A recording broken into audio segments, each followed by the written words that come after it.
Yang kedua, metode perpetual. Metode perpetual ini digunakan oleh perusahaan dagang yang memberlakukan tarif relatif mahal pada barang dagangnya ya.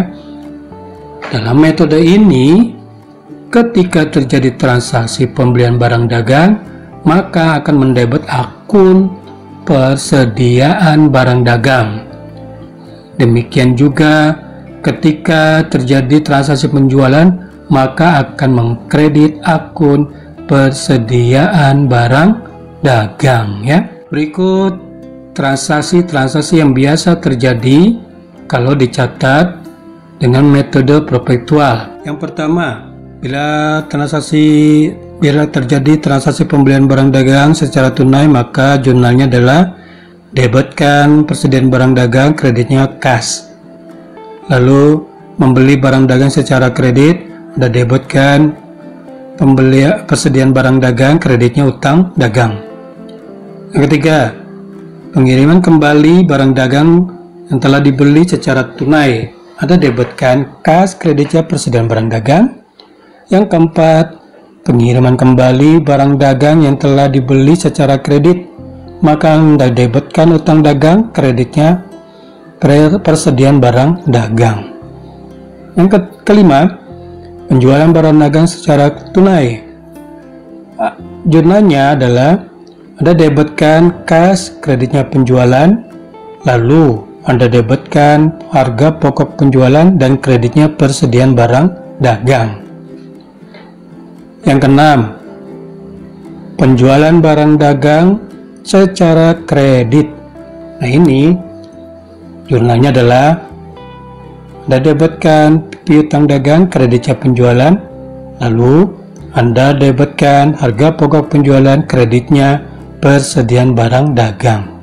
Yang ketujuh, penerimaan kembali barang dagang yang telah dijual secara tunai. Anda debitkan retur penjualan dan potongan harga, lalu kreditkan kas ya.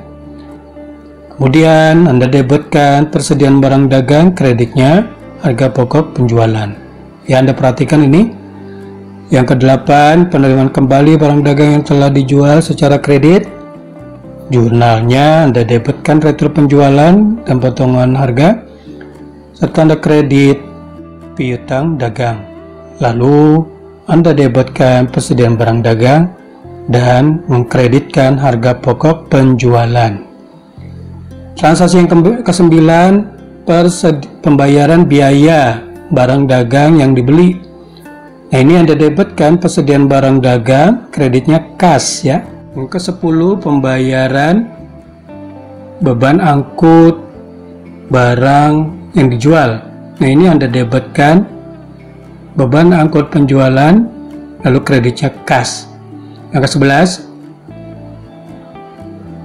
transaksinya pembayaran utang dagang tanpa adanya potongan, maka Anda debitkan utang dagang, kreditnya kas.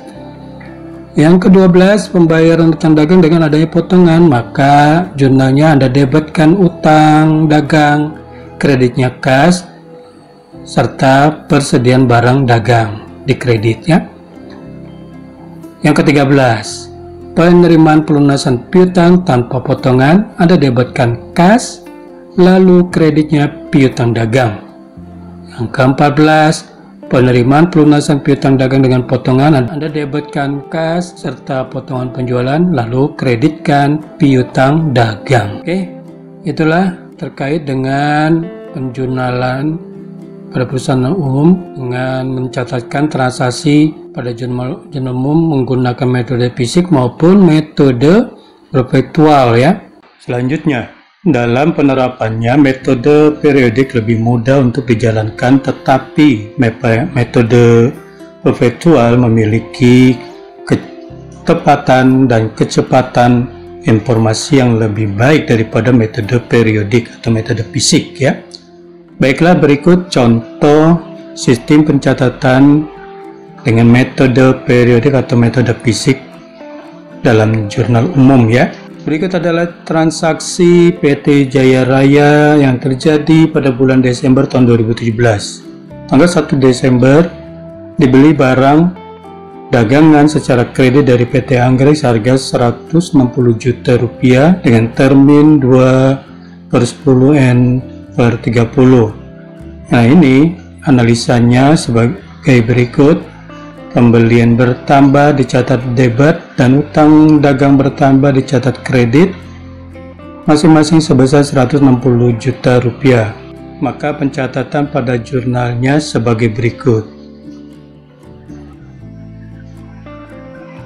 Tanggal 2 Desember dijual barang dagangan kepada Tuan Ripki senilai 50 juta dengan termin 1/10 N/30. Analisa transaksinya adalah piutang dagang bertambah dicatat di debit dan penjualan bertambah dicatat di sebelah kredit masing-masing sebesar Rp50 juta. Maka pencatatan pada jurnalnya sebagai berikut ya. Berikutnya, tanggal 4 Desember dijual barang dagang kepada Tuan Yaya senilai 80 juta dengan termin 2/10 N/30 ya. Maka analisanya, piutang dagang bertambah dicatat debit, penjualan bertambah dicatat kredit masing-masing sebesar Rp80 juta. Maka pencatatan pada jurnalnya sebagai berikut. Lalu tanggal 4 Desember dikembalikan barang dagang yang dibeli pada tanggal 1 Desember sebesar Rp20 juta. Analisanya dan jurnal sebagai berikut. Utang dagang berkurang dicatat di debit dan retur pembelian bertambah dicatat sebelah kredit masing-masing sebesar Rp20 juta. Jurnalnya sebagai berikut. Tanggal 8 Desember dibayar seluruh utang kepada PT Anggrek untuk pembelian barang dagang yang dilakukan tanggal 1 Desember. Analisanya dan jurnalnya sebagai berikut.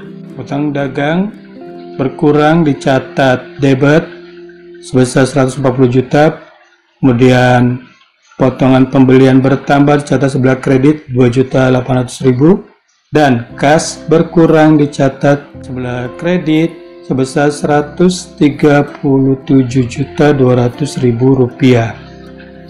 Untuk potongan pembelian ini diperhitungkan sebagai berikut. Utang tanggal 1 Desember sebesar Rp160 juta, ada terminnya 2/10 N/30. Ini diretur tanggal 4 Rp20 juta, maka sisa utangnya adalah sebesar Rp140 juta. Kemudian karena dibayar tanggal 8 Desember, maka ada potongan sesuai termin sebesar 2% kali Rp140 juta, potongannya sebesar Rp2.800.000. Dari analisa tersebut, maka jurnalnya sebagai berikut ya.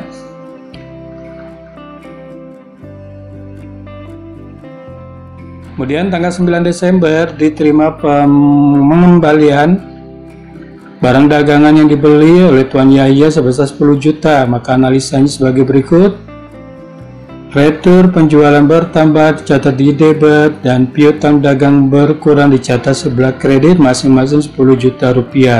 Maka pencatatan jurnalnya sebagai berikut.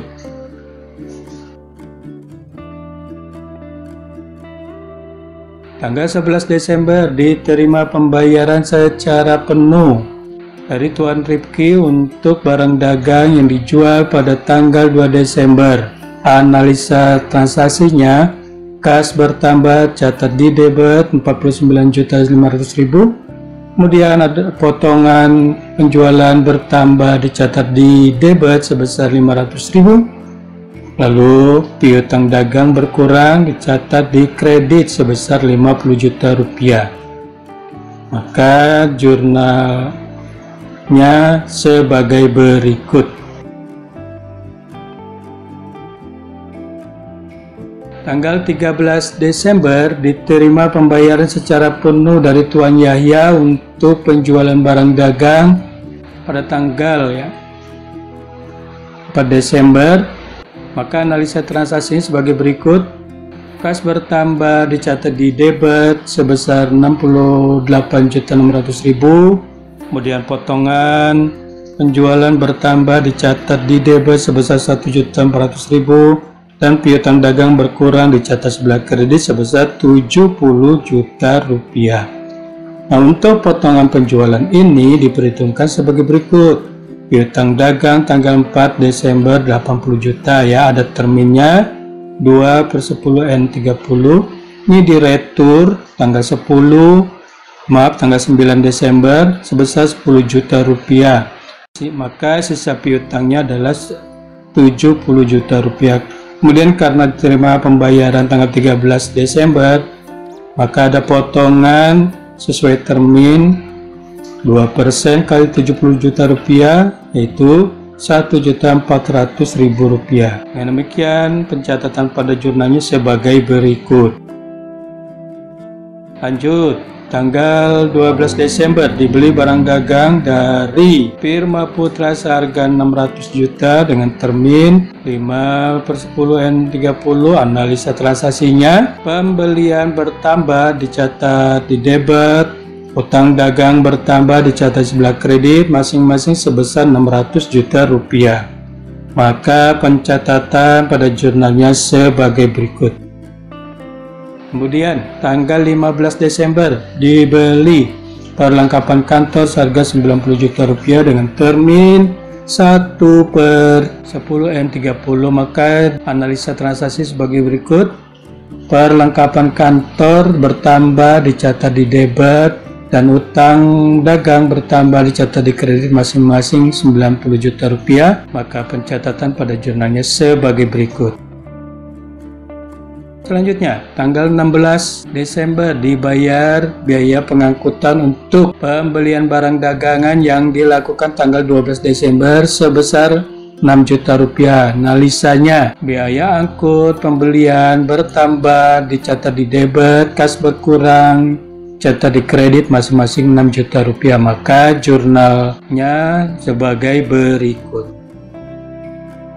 Kemudian tanggal 18 Desember dijual barang dagang kepada CPAYU secara kredit seharga 60 juta rupiah dengan termin 2/10N30. Analisa transaksinya, piutang dagang bertambah dicatat di debit, penjualan bertambah dicatat di kredit masing-masing 60 juta rupiah. Maka jurnalnya sebagai berikut. Tanggal 20 Desember dijual barang dagang secara tunai seharga 40 juta rupiah. Analisanya, kas bertambah catat di debit, penjualan bertambah catat di kredit masing-masing 40 juta rupiah. Jurnalnya sebagai berikut. Tanggal 22 Desember dibayar utang kepada Firma Putra untuk pembelian tanggal 12 Desember. Maka analisanya sebagai berikut. Utang dagang berkurang catat sebesar 600.000 rupiah, potongan pembelian bertambah dicatat 30 juta rupiah, kas berkurang dicatat sebelah kredit 50 juta rupiah. Nah, untuk potongan pembelian diperhitungkan sebagai berikut. Utang tanggal 12 Desember 600 juta, terminnya itu 5/10N30 ya. Kemudian karena dibayar tanggal 22 Desember, maka ada potongan sesuai termin 2% kali 600 juta, yaitu 30 juta rupiah. Dari analisa tersebut, maka jurnalnya sebagai berikut.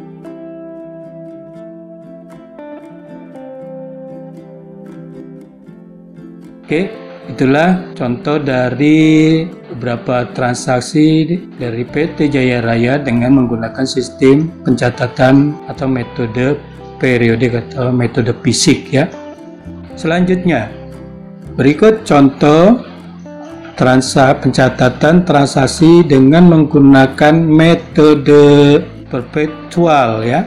Anda perhatikan sini transaksi dan analisa transaksinya serta jurnalnya ya. Berikut contoh sistem pencatatan perpetual ya. Berikut ini transaksi PD Abadi selama bulan Juli 2015. Tanggal 2 Juli membeli sejumlah barang dagang dari PD Jaya 3 juta rupiah dengan syarat 2/10N30 dan beban angkutnya 200.000 rupiah. Analisa transaksi sebagai berikut. Persediaan barang dagang bertambah dicatat di debit sebesar 3 juta rupiah. Lalu beban angkut pembelian bertambah dicatat di debit sebesar 200.000 rupiah dan utang dagang bertambah dicatat di kredit sebesar 3.200.000 rupiah. Maka jurnalnya sebagai berikut ya. Lalu tanggal 5 Juli membeli barang dagang dari PD Sejahtera sebesar 5 juta rupiah dengan syarat 2/15 dan 30. Analisa transaksinya, persediaan barang dagang bertambah dicatat di debit sebesar 5 juta rupiah, utang dagang bertambah dicatat di kredit sebesar 5 juta rupiah. Maka jurnalnya sebagai berikut. Tanggal 6 Juli mengembalikan barang dagang yang telah dibeli dari PD Sejahtera karena rusak sebesar 500.000 rupiah.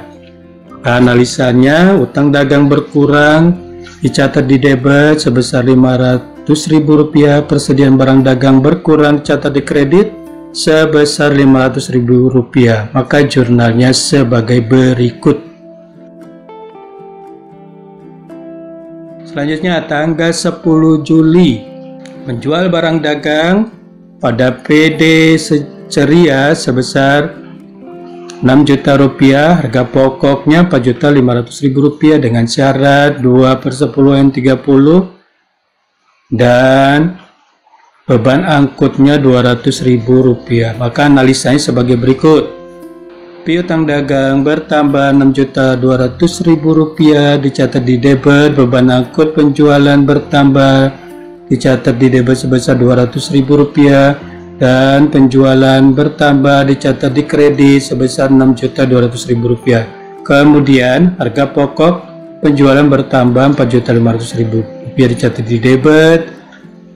Persediaan barang dagang berkurang sebesar 4.500.000 rupiah dicatat di sebelah kredit. Maka jurnalnya sebagai berikut.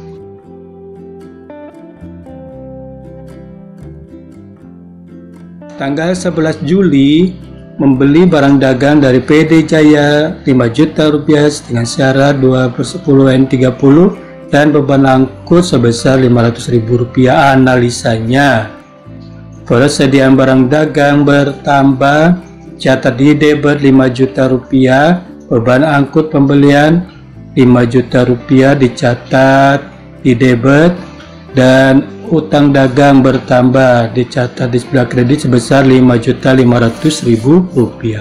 Maka jurnalnya sebagai berikut.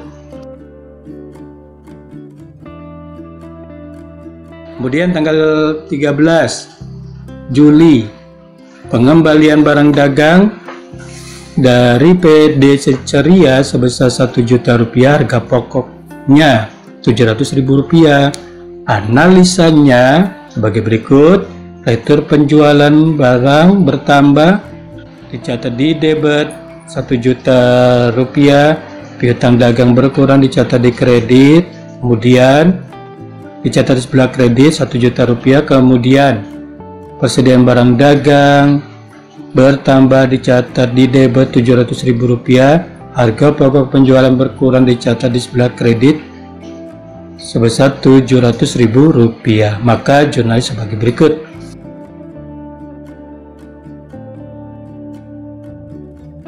Tanggal 14 Juli diterima dari PD Ceria pelunasan faktur tanggal 10 Juli. Analisa transaksinya sebagai berikut. Kas bertambah sebesar 4.900.000 rupiah dicatat di debit. Potongan penjualan bertambah dicatat di debit sebesar 100.000 rupiah, serta piutang dagang berkurang dicatat sebelah kredit 5 juta rupiah. Nah, untuk potongan penjualan ini diperhitungkan sebagai berikut ya. Piutang tanggal 10 Juli 5 juta rupiah dengan terminnya itu 2/10N30 ya. Tidak ada retur, maka sisa piutangnya adalah 5 juta rupiah. Kemudian karena diterima pembayaran tanggal 14 Juli, maka ada potongan sebesar 2% kali 5 juta adalah sebesar 100.000 rupiah. Maka jurnalnya sebagai berikut ya.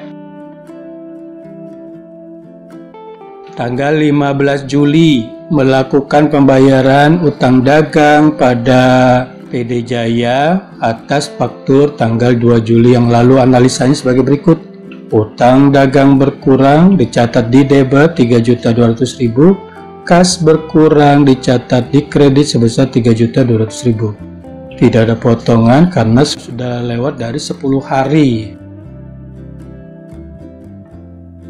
Selanjutnya tanggal 20 Juli menjual barang dagang pada PD Mentari sebesar 5 juta rupiah, harga pokoknya 4 juta rupiah dengan syarat 2/10N30, beban angkutnya 200.000 rupiah. Maka analisanya sebagai berikut. Piutang dagang bertambah 5 juta rupiah, catat di debit. Beban angkut penjualan bertambah, dicatat di debit sebesar 200.000 rupiah. Penjualan bertambah, dicatat di kredit sebesar 5.200.000 rupiah. Kemudian harga pokok penjualan bertambah 4 juta rupiah, dicatat di debit. Persediaan barang dagang berkurang, dicatat sebelah kredit 4 juta rupiah. Maka jurnalnya sebagai berikut. Tanggal 28 Juli, pengembalian barang dagang dari PD Mentari sebesar 1.500.000 rupiah, harga pokoknya 900.000 rupiah. Maka analisanya sebagai berikut. Retur penjualan bertambah 1.500.000 rupiah, piutang dagang berkurang, catat di kredit 1.500.000 rupiah. Kemudian persediaan barang dagang bertambah, dicatat di debit 900.000 rupiah. Harga pokok penjualan berkurang, catat di kredit 900.000 rupiah. Maka jurnalnya sebagai berikut.